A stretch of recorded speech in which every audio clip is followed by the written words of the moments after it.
Lily Madwhip Must Die. Chapter 19. WWRD. Let me tell you about Battle Ready Lily Madwhip. There really isn't one. I'm never ready for battle. Even when I'm holding a trident that can kill demons and standing beside the literal angel of death, I'm not ready for battle. What I am ready for is putting the trident down and throwing my hands up in disbelief as I walk out of this dream. Except I'm on the wrong side of the closed eyelids here. I'm in the dream, fully and physically. Putting my trident down now will mean getting trampled by an ancient god of death who I guess got torn to pieces at some point and is angry at Duma about it, or at least is on the side of Samael and is going to eat Duma and use me as a toothpick. Mott, I don't want to hurt you, Duma yells at the charging monster. Moat is beyond pain, the thing bellows. The whole neighborhood shakes with his weight as he throws himself forward. I may have overstated Mott's charging at us earlier. He initially lurched forward, and I thought he was going to just steamroll us both. But the truth is, if you've ever seen an actual steamroller, that is very much the speed that Mott is able to move at. I don't know why steamrolling as an action word gives the impression of speed. There's no doubt, however, that should he reach me, I will end up flat as a pancake. I hate pancakes. Just as we're bracing to bring the pain to Mott, a horrible clanging sound starts up over our shoulders. Dumas and I both turn around. There's nothing there, just an empty, moonlit street. But the clanging continues. It's like it's coming from the other side of a wall. Something underground? Wait, why does the sidewalk look like it's bending? It's not just the sidewalk, it's everything. There's a spot where it looks like the world itself is being stretched like a painting on a canvas. And then, that giant metal ball thing with all the gnashing, spinning knives comes tearing through the fabric of the veil, like someone pushed it through a movie screen at the local theater. It falls to the ground with a crunch of cement, teeters in a small circle for a moment, like it's getting accustomed to being here, then starts crunching down the road in our general direction. Oh, for the love of Pete, I yell, gripping my trident tighter, as if stabbing this thing is going to pop it like a balloon or something. Looks like we're stuck between a rock and a hard place, Duma declares through a clenched jaw. He's taking this all rather well. I suspect for Duma, dying isn't really a big deal. What's going to happen? He gets ground down to dust and then reforms over 1,000 years. Me? I'm going to get digested by this walking sarlacc pit and maybe get pooped out in some unseemly corner of the veil. More like we're stuck between a Mott and a huge mace, I say, trying to mask my absolute terror at the situation. Don't panic, Lily. Keep your head. Focus. Last resort, just cut the veil, and Duma be damned. After all, he already made you use it once when you were pinned down. Despite all his whining about, Mott shouts something incoherent and picks up a car like it's made out of cardboard. Maybe it is made out of cardboard. I don't really want to find out by letting it hit me, though. That's a poor experiment. Mott hefts the car over his head. I should mention that it's a Volkswagen Beetle. Blue. The very kind that Roger would punch me in the arm if he saw on the road. Blue punch buggy, he'd shout and really drive his knuckles in with his fist.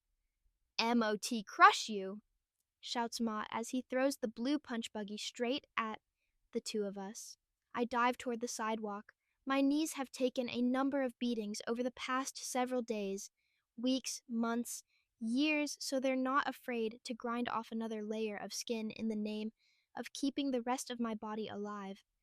Duma does not dive. Duma does not duck. Duma takes the blue punch buggy right in his dumb Skeletor face. I half expect his head to come off, since there's really nothing attaching it to his neck, but it doesn't. He just flat out takes a car bumper in the face and gets lifted off his feet as it carries him a couple yards in the direction of the spiky cleaner ball. I scream his name rather uselessly. Duma! Then I remember that he's probably fine, and I just let the end part of his name trail off like, Duma! because I don't want him to think I was concerned for him. He'll just get back up and. But then, the spiky cleaner ball tears over the smashed punch buggy and Duma, making a god-awful noise as it chews through the metal shell and leather seats, and Duma. Meanwhile, Mott finally steps into the light of a crooked street lamp. It flickers, but I see him clearly and immediately regret having eyes today. There was this free roaming cat I used to see when I was little. Someone told me its name was Jacob Whiskers. I always thought that was a strange name for a cat. Like, is his first name Jacob and his last name Whiskers? Or is he like someone named Joe Bob who has two first names? Anyway, Jacob Whiskers was an old cat who would come around our house every now and then and meow at me and then shake his tail like a maraca and saunter by. One day, Jacob Whiskers came by, and his tail was hanging down rather than sticking straight up. Jacob Whiskers did not meow at me. He gave more of a pathetic mew sound. Jacob Whiskers did not shake his tail at me. That's when I noticed that Jacob Whiskers had this massive lump on the end of his tail. It turns out it was a tumor. I never knew cats got tail tumors, but there it was. Over time, all the hair fell off the end of Jacob Whiskers' tumor tail, and he had just this gross, swollen, lumpy knob on the end of his tail that was too heavy for him to lift, and he dragged it around instead. It got all scratched up from being dragged around on the ground. Also, he gnawed at it like it itched or something. The tumor knob got infected and was all gross looking. Eventually, Jacob Whiskers stopped shambling by. I assume he died. Mott looks like a giant-sized version of Jacob Whiskers' tail tumor, with these nasty, swollen body parts jutting out of it. His legs are as fat as tree stumps, and end like elephant feet, where they look just flat and footless, but there's probably toenails and stuff smashed under the weight of everything else. Also, there's 3 legs on him, each working independently of the other 2, to make him lumber along like a lopsided insect.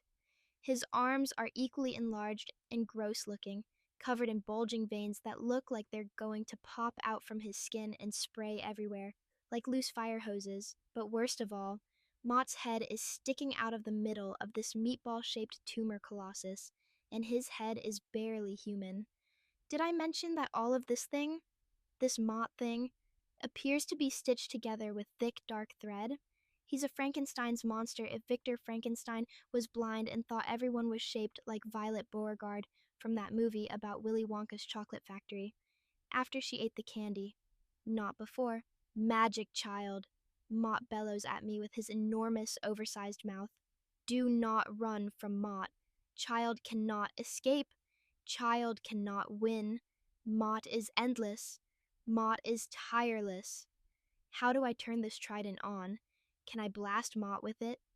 I scramble across the grass of a front yard while shaking the trident and trying to get it to do anything that will indicate that it's not going to be utterly useless in my hands.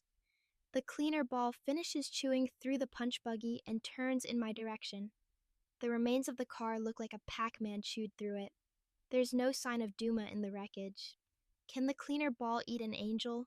Too many questions and nobody here's going to give me an answer. What was it Duma was telling me earlier? I can do anything here. It's the dream world after all. I made a pigopotamus stampede before, as well as that Maxotaur that killed Snakebutt. I just gotta do it again. Meredith is somewhere, counting on me to do my part. I can't fail on the first try. That would be embarrassing. I get up, brush myself off, and step out into the middle of the road.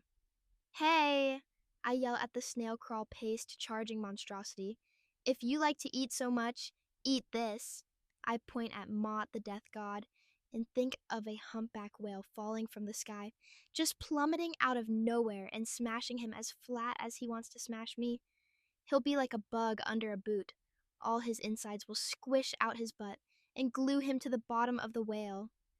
Then the whale will roll over slowly, and we'll all see this bug-squished Mott, the death god, with his insides gushed out his backside, and a massive whale body crashes to the pavement behind Mott, throwing him off. Balance. He totters to the side and falls against a car with a grumph, and then turns to look at the giant whale carcass that blew open behind him. Mott stops his pathetically slow charge to contemplate the dead whale and the contents of its body. Behind me, the cleaner ball grinds ever closer. I look back and realize it's just a matter of seconds before it's on me, and I'm going to get cleaned in the wrong sense of the word. I run toward Mott, who is not smashed flat, but I don't care at this point. He's distracted by the dead whale. That's good enough. I'm not a fast runner, but I'm faster than Mott was, and I closed the distance between us in probably the same amount of time the cleaner ball would have closed its distance with me if I'd kept standing there. The trident starts to feel warm in my hand. I look down at it and realize it's glowing like a branding iron, red hot, although it doesn't seem to be burning me. Then, I trip over my stupid feet and tumble to the ground directly under Mott's two stumpy front legs. Holy crap, does he smell bad. He smells like something so unpleasant that if I described it, I'd probably vomit just from my own description. Let's just say that the rotten fish smell at the ocean times 100 would be preferable to the stink coming off Mott. Also, he's not wearing any pants, probably because nobody makes pants with 3 legs on them. He shifts his body above me. Where are you, magic child? Does he not see me? I'm right by his feet. Oh my gosh, he really can't see down here. He can't see his own stupid, stumpy feet. His small, weird head is so shoved back into his gross, swollen body that he can only see what's right in front of him. But the cleaner ball sees me, and the cleaner ball has a one-track mind, it seems like, because it rolls, clanking and slicing and tearing up the road as it churns, right toward Ma and me. Whatever Ma is, he's apparently not stupid. He sees the cleaner ball rolling bumble toward him, and grasps what it means. I can hear his weight shifting in a nasty slosh as he tries to look down toward his feet. Magic child, he says, in a strangely soft voice, considering all he's done up till now has been shout at the top of his lungs like a man trying to stop a train from running over his dog. Do not be afraid. Do not be afraid? Is this guy kidding me? Mott, you were just talking about picking your teeth with my bones. You threw a car at my friend.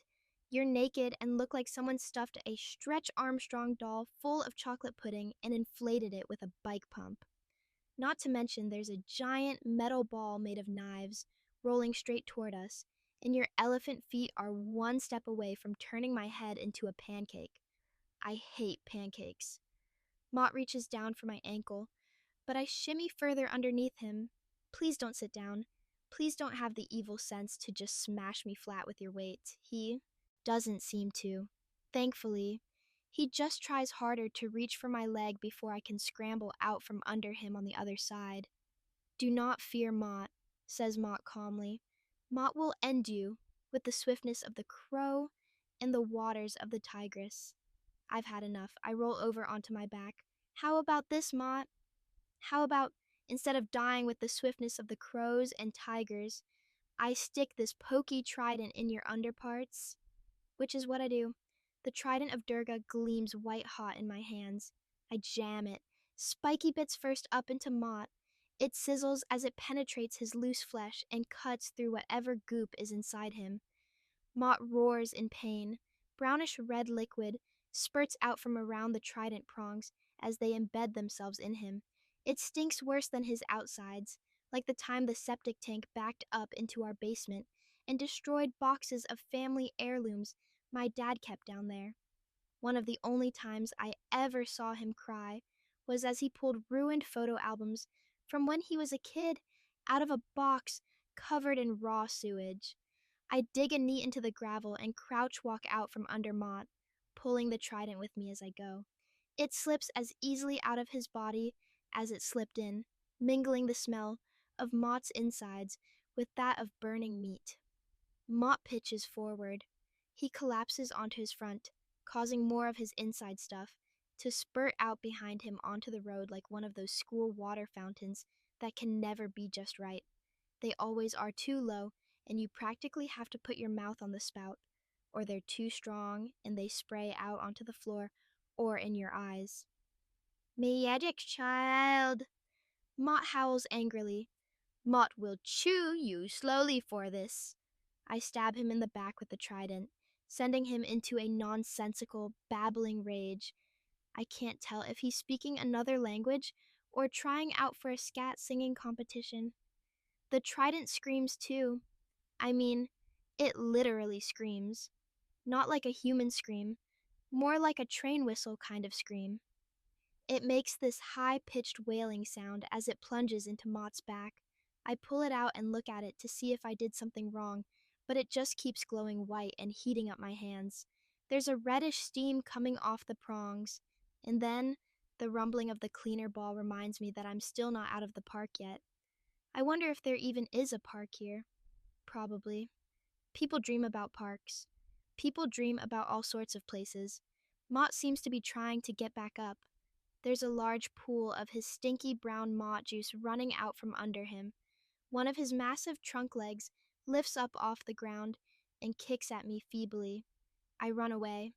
I'm not about to stick around and see if the trident is as effective on the cleaner ball as it was on Mott. Mott, for all his mass and weight and shouting, was pretty soft and stabbable. A big metal knife ball seems a bit more of a challenge. Except there's a giant, white, rubbery wall suddenly blocking my path, and I'm not looking where I'm going, so I run cheek first right into it, bounce off, and fall on my butt, dropping the trident with a clang. Stupid, Lily. You forgot the whale. Ah! Mott roars behind me, followed by this horrible sound like someone ripping the drumstick off a roasted turkey, only it just keeps going. Thanksgiving supper with the turkey being pulled apart and Roger and Cousin Susie fencing with their knives as they wait for someone to pass the stuffing and the cranberry sauce, and Dad just keeps ripping the turkey legs and wings off with his horrible, gross sound. Except it's none of that. It's Mott getting run over by the cleaner ball. I scramble to my feet and start running along the curve of the whale cadaver, trying to find a way over, around, or through. Behind me, the cleaner ball chews the rest of the way through Mott. I take the briefest of moments to look back and regret doing so. The crooked street lamp is behind Mott, making him just a silhouette, masking most of the goriness, but I can still see bony, protruding things jutting out at all angles. The cleaner ball turns when it reaches the whale and rolls after me. I can't keep this up. I'm not dreaming, so I've got my 12-year-old's stamina. The trident of Durga is heavy and makes my arm hurt. My knees are throbbing from being scraped up again and again. I'm covered in sweat and the reddish slime that spurted out of Mott's wounds. I probably look like some sort of Lizzie Borden wannabe, wearing torn pants, a shirt ripped up the middle, and the smelly black bandana Duma made for me. Around me, the dark neighborhood is spotted with lights from each house as the dreaming people inside do their mundane dreams of vacuuming their living rooms and eating Cheerios while listening to a song they heard when they were 5 and never forgot. Nobody looks out the window at the howling disaster of flesh that was Mott or little Lily Madwhip, drenched in blood, sweat, and Mott juice, running away from a murder ball and a dead whale carcass. I close my eyes as I run. The other sides of my eyelids show me the future. I hide behind a car, and the cleaner runs right over me, dicing me into meat cubes. Scratch that. I'm running across a lawn and banging on a door with my trident. Nobody answers the door. The cleaner chews through me and the door and starts wrecking the inside of someone's dream. Hide in the bushes? Number. Stand and face it with my trident? Still, a grisly death. Finally, I visualize turning left and sprinting until my legs feel like jelly. I don't die immediately in that vision, so I go with that choice. Run like hell. Until what, though? Until I tire out and the cleaner catches up? How long can this go on? Something nearby makes a wet, gristly sound. M-O-T-I-S. Beyond. Pain. You've got to be kidding me. I risk another look in Mott's direction. The Mott heap is moving. An arm reaches out from a pile of red and digs. Its fingers into the surface of the road. It pulls itself an inch. Something behind it makes a wet, ripping sound, and a small spurt of fluid jets up for a second. Motis, endless. I keep sprinting. Lily! I thwump into something soft and fall back on my butt again. It's a night for falling on my ass, I guess. But it's not another whale carcass I thwumped into this time. It's Duma. Duma! He doesn't look the least bit worse for wear, though I've never understood what that phrase actually means, so maybe he does look worse for wear and I'm just not using it right. Duma! I gasp. I grab his legs and hug him, but then realize I'm hugging Duma and quickly pretend that I'm using his legs to pull myself up instead. He doesn't hug me back, thank goodness. I thought the cleaner ball killed you. I'm the angel of death, Lily, he says with a dismissive tone. I don't die that easily. He uses his bony fingers for quotation marks when he says the word die. Apparently neither does Mott, I tell him, gesturing with my thumb back at the sloppy pile of remains that seems to be dragging itself our way. Duma snorts. Mott is also an aspect of death. Mesopotamian, I'm afraid. You've never met a more stubborn pantheon. Now is not the time for judging pantsathons. There's still the matter of the knifey ball. I look over my shoulder to see how far away that particular enemy is. It's just a couple yards and rumbling closer. That will not stop chasing me. Well, what would Rambo do? He asks, completely serious. What would Rambo do? Rambo would probably whip out a rocket launcher and shoot a rocket at the knife ball and blow it into a million fiery pieces, many of which took out other enemies. So do that. I'm 12 years old, I yell at him in exasperation. You're in the veil, he snaps back. Start acting like it. The cleaner ball is right on us, so I start running again, this time Duma floating along beside me.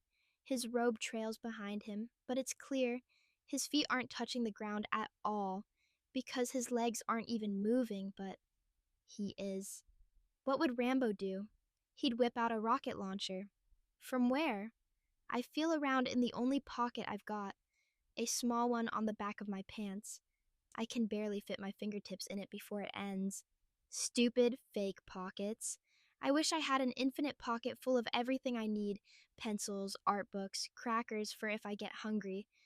My hand slips further into the butt pocket, all the way up to my wrist. What the? I can't even feel my butt. It's like my hand is in a deep, cavernous hole. Oh my gosh! I want to cheer at myself. I made a hole in my pants. Dumas doesn't say anything. He just keeps floating at the same pace while I'm running with one hand digging deep into an infinite pocket in the back of my pants. I feel something cold and metallic float past my fingertips. I know exactly what it is. A big, galloping rocket launcher. I'm sure of it, because it's what I wished for. An infinite butt pocket and a rocket launcher, just like Rambo. But how am I going to pull it out of my tiny back pocket? Will it fit if I just pull my hand back? Or will I get stuck like trying to get the crumbs at the bottom of a Pringle can? I grab the metal object and pull my hand back. There's a sound like one of those pneumatic tubes they used to send mail through back in my Nana's day. Shoomp! And I feel the back of my pants get caught on the part of the rocket launcher where you grip it, giving me a brief wedgie before the whole thing pops out of my pocket. It's instantly heavier than a sock full of rocks, and I stumble backward with it, falling to the ground and getting my poor fingers pinched underneath. Ow! I yelp, pulling my hand out from under the rocket launcher. Duma circles back around, stopping beside me and my new weapon. What's this? He asks, picking the launcher up with one hand. It's what Rambo would do. I get up and suck on my crushed fingers, just like Rambo. Well, look at that, he says, with as close to a tone of admiration as he can probably get. You're starting to get the hang of things. The murder sphere has fallen behind, but quickly catching up. It clanks and shings and crunches everything in its path. Shing being the sound the knives make as they slice the air. Behind it, Mott, or rather, Mott's remains, make gurgling sounds and slush slowly along, being pulled by his ridiculous arm. Shoot it! I yell at Duma. He's too busy turning the rocket launcher over and looking down the back of the tube where the rocket comes out. I can already see him torching his Skeletor face off with it. Push the button! Duma aims the tube at the sphere and pulls the trigger. Nothing happens. You have to do it, he says, holding the rocket launcher out to me. It's yours. I toss the trident to the side and grab the rocket launcher with both hands.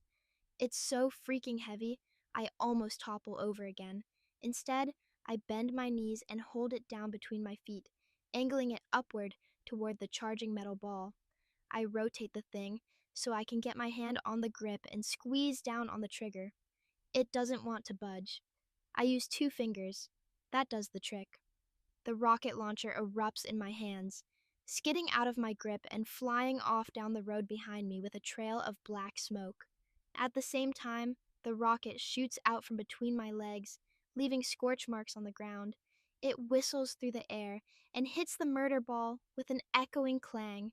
I can see the flame shooting out the back of the rocket, but it's deeply embedded in the ball, which keeps rolling forward for just a moment before the rocket's propulsion lifts it off the ground, whipping it upward into the air in a spiral of flames and smoke. It immediately starts to come back down at us, and I drop to my knees, ready to kiss my ass goodbye. Instead of dying, though, I get rocked by a massive shockwave as the rocket explodes inside the cleaner, blowing it apart in a shower of knives and metal shrapnel. I feel something hot scream past the side of my head, nicking my ear and tearing out a chunk of hair. At the same time, my left arm suddenly burns with pain. I grit my teeth and take it. Sparks and metal bits peg the ground around me. Something makes a whistling pinwheel sound, heading off down the street in the direction of Mott. A couple seconds later, a heavy sound like clang and crunch had a baby makes me look up. A smoking, charred piece of the cleaner, about the size of a kiddie pool, is lying on the ground right in front of Duma and me, rocking slowly in a circle as it comes to a halt. The inside of it is all sorts of gears and gizmos, but most of them are bent or dislodged in some way. Everything's black and smoking. That was quite a show, Duma says, brushing ribbons of metal off his robe and pulling a blade the length of my arm out of his chest. It's not over. Mott's still coming. Duma waves a hand dismissively in the direction of the raw, red garbage pile that's still shouting its own name at us and stuff, about what it will do once it reaches us. Mott's going to need quite a bit of help putting himself back together again. He's no threat to us now. That's not to say that we can just walk over there and have a tea party. He's quite capable of ripping you to pieces with just the one arm. I pick the trident of Durga back up. It's no longer glowing. My arm burns, though. My shirt is ripped and red with blood where a piece of shrapnel sliced me open. It's probably the same with my ear. I'm lucky nothing took my head off, frankly. Give me a couple of years and my face and head are going to be nothing but scar tissue. I'll look like a skin puppet. Touching the side of my head, my fingers come back bloody. Dumas floats over to the wobbling crater that is what's left of the cleaner. A large knife blade, bent into a pretzel, clicks and snaps at him, but can't reach. I'll be honest, I didn't think that would work. I was certainly nothing could actually stop a cleaner. I glare at Duma. What do you mean you didn't think it would work? I snap angrily. And why are you acting so calm about everything? Samael is sending goons after us to kill me. I can still die here, you know. Dumas cocks his head. You know, he says, running a finger across his chin. That's not a bad idea.